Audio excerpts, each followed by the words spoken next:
El asesinato de Luis Donaldo Colosio Murrieta, candidato a la presidencia de México por el Partido Revolucionario Institucional, PRI, dio pie un gran número de teorías.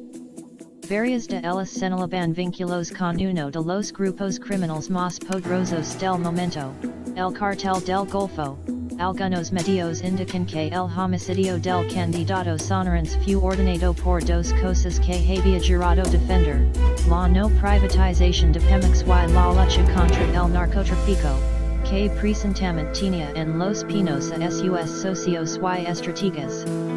El asesinato de Luis Donaldo Colosio, ocurrido el 23 de marzo de 1994.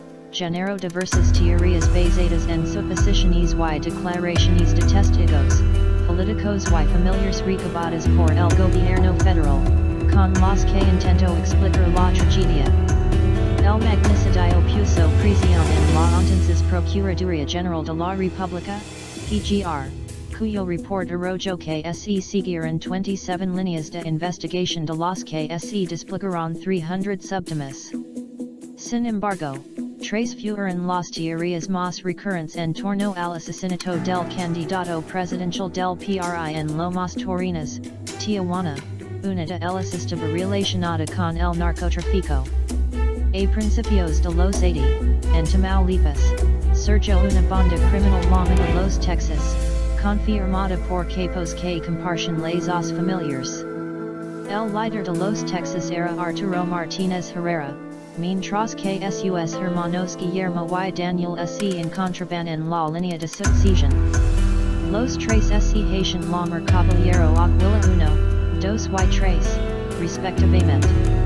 Los Texas se hicieron famosos por contractar el paso de indocumentados en Nuevo Laredo, mismos que eran contratados como asesinos a sueldo y por ser colaboradores del Cártel del Golfo, una de las primeras organizaciones criminales de nuestro país, liderada por Juan García Abrego. Este grupo se caracterizó por ser el más sanguinario, y creció gracias al apoyo de Guillermo González Calderón, director de Intercepción Área de la Policía Judicial Federal, PJF. Para entender la participación de los Texas en el homicidio de Colosio, es preciso hablar de su primo Carmelo Herrera, quien presuntamente fue contratado para asesinar al cuñado del expresidente Carlos Salinas de Gortari, José Francisco Ruiz Masu. Aunque no cometió el crimen, en 1993 Carmelo Herrera saltó a la vista de las autoridades tras ser detenido en el aeropuerto capitalino transportando $700,000 en efectivo, que pertenecen al Cártel del Golfo. A pesar de que su detención fue pública, el primo de los Texas quedó en libertad a los pocos días por falta de pruebas. En aquel momento, Carmelo Herrera era vecino de un tío de Mario Aburto Martínez, autor material y intelectual del asesinato de Colosio, en un domicilio ubicado al norte de Veracruz, donde el homicida presuntamente escribió varios cuadernos en los que se identificaba a sí mismo como el Caballero Aguila, lo que permitió especular que estaba relacionado con los Texas.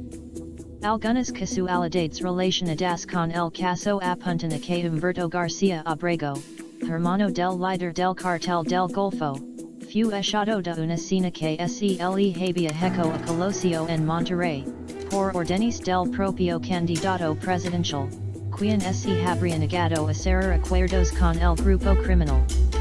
En aquel momento circulaban rumores de una presunta fotografía de Luis Donaldo Colosio con Raúl Salinas de Gortari y un lugarteniente del jefe del Cártel del Golfo. Además, los hermanos García Abrego aseguraban que habían invertido en la campaña presidencial, por lo que el candidato quería evidencia que no tenía ninguna relación con ellos. Pese que al menos tres versiones sobre el magnicidio de Colosio indican que Mario Aburto Martínez tenía vínculos con el narcotráfico, todas ellas se quedaron en hipótesis, pues no se pudo demostrar que las organizaciones tenían un trato directo con el asesino ni con la víctima.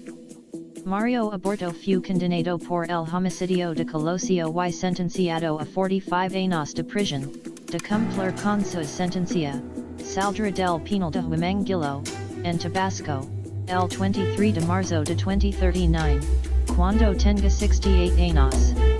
En abril de 1994, José Luis Pérez Canchola, Procurador de Derechos Humanos de Baja California, señaló que los detenidos por el asesinato de Colosio eran el último eslabón de una larga cadena de acuerdos secretos, por lo que era preciso mirar hacia arriba para descubrir quiénes los estaban manejando.